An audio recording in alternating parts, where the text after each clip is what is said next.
ஒரு தெய்வத்தோட சன்னதியில் இப்போ நீங்கள் கோவில்கள்லாம் பார்த்தீங்க அப்படின்னா ஒரு சிலை ஒரு விக்கிரகத்தை பிரதிஷ்டை பண்ணுறதுக்கு முன்னாடி தண்ணியிலையோ நெல்லுலையோ இந்த மாதிரியெல்லாம் வந்து ஜலவாசம் தானிய வாசம் இந்த மாதிரிலாம் வைப்பாங்க ஒரு மண்டலத்துக்கு வைக்கணும். அதில் ரொம்ப கேர்ஃபுல்லாக பார்க்க வேண்டியது என்ன அப்படின்னா ஒரு சின்ன பூச்சி போட்டாவது அந்த சிலை மேலே விழுந்துடக்கூடாது. அதாவது நீங்கள் உளியில் வடிக்கும் போது அதில் ஏதாவது தொடுது வைக்கிதுன்னா அது வேற, அதை உடனே தொடச்சி இது பண்ணிக்கலாம்.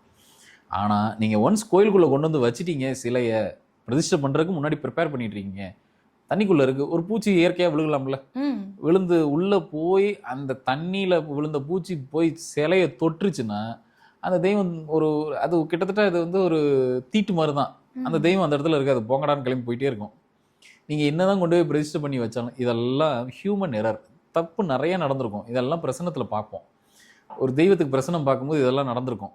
பார்க்கும்போது சொல்லுவோம், இல்லை இந்த சிலை வந்து இந்த மாதிரி தீட்டு நடந்திருக்கு, அப்படியே கொண்டு வந்து நீங்கள் கவனிக்காமல் பிரதிஷ்டை பண்ணிட்டீங்க, அந்த தீட்டை கழிக்காமல் கொண்டு வந்து பிரதிஷ்டை பண்ணிட்டீங்க. அப்போ நம்ம என்ன புரிஞ்சுக்கணும் இதில் அப்படின்னா, அது ஒரு இறந்து போன பொருள் அப்படின்னு வச்சுக்கிறோம். உயிரற்ற ஒரு பூச்சி போய் தொற்றுச்சு, யதார்த்தமாக போய் தொற்றுச்சுனாலே சிலை ஆட்டோமேட்டிக்காக அந்த இடத்துல உயிரோட்டம் இருக்காது. அந்த சிலையில் நீங்கள் என்ன தலையில் நின்னோம் அது ஒரு தீட்டு. அப்போ நம்ம மாமிசம் உடம்புக்குள்ளே போட்டுட்டு வயிற்றுக்குள்ளே போட்டுட்டு கோயிலுக்குள்ளே போனால் என்ன நடக்கும்? நம்மளால் எதையும் ரிசீவ் பண்ணிக்க முடியாது. இதைத்தான் நம்ம ஆளுங்க இப்போ மருவி என்ன பண்ணிட்டாங்க, நான்வெஜ் சாப்பிட்டாலே இறைவன் எட்டி பார்க்க மாட்டார் நம்மள. அப்படியெல்லாம் ஒன்றும் இல்லை. அது உங்களோட மனக்கட்டுப்பாட்டுக்கு உட்பட்டது.